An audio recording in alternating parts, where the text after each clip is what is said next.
Hello and welcome to the Monday morning message. Today, the title that I want to talk about is Rabbi. In John 3:2, it says, "The same came to Jesus by night," and that was Nicodemus, "and said unto him, Rabbi, we know that thou art a teacher come from God, for no man can do these miracles that thou doest except God be with him." And so he, several times, there were lots of different scriptures I could have picked this title, this specific title. He was called a lot while he walked the earth. He was Rabbi. And so I looked up the definition, the Greek and Hebrew definitions of Rabbi, and it was my teacher, my master, my great one. It was a teacher, a scholar that was recognized by the Jewish public for accumulating great Bible facts, a great number of Bible facts, and also respected for their accumulation of knowledge. They were qualified to expound and apply the Jewish law. And so I'm not sure what his educational background is. I don't know whether he was technically went to school for any of that information or if it was just his natural inclination. That's kind of what I lean towards, but I don't know. I don't know what the history is there because we don't know a lot about him between his birth and getting lost. We know just a little bit that he was lost, and they found him teaching in the temple at the age of 12. And then the next time we pick up is when he's 30. So we don't know a lot about that history there, but he was recognized as one who had a lot of knowledge about the Jewish culture and the Bible and the teachings therein. I wanted to talk a little bit about what drew people to Christ. And it seems to be that I love the verse that says it was, he had no apparent beauty that man desired to follow him. He wasn't followed because he was strikingly good looking or that he had that countenance, that air about him. And yet multitudes followed after him. So what was it that drew people to Christ? They do, like Nicodemus said, no man can do these miracles that thou doest except God be with him. And so some of them we know followed him because of the miracles that he was doing, especially right after he fed the thousands. And twice he did that, once 4,000 and once 5,000, and that was just the men. So there was a bigger crowd there than even the numbers that we have. But they came because of the miracles, and then as they listened to the things that he taught, a lot of them went away. Because what he was teaching was so expected so much more of them than what their traditions were. And so he lost a lot of followers, and you remember the conversation between he and Peter that says, "Oh, will you go away also?" And Peter says, "To where would we go?" And I love that, because I think there were a lot that did truly recognize the truth that he taught, the power that he taught with, and the love that he expressed, not only through his words, but also through his actions as he exercised compassion on everyone he saw that was hurting.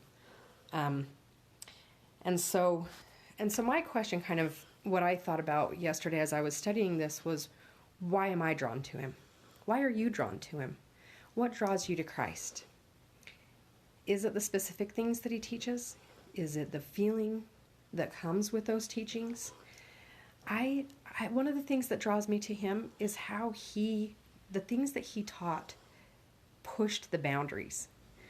He wasn't so interested in tradition as he was about people.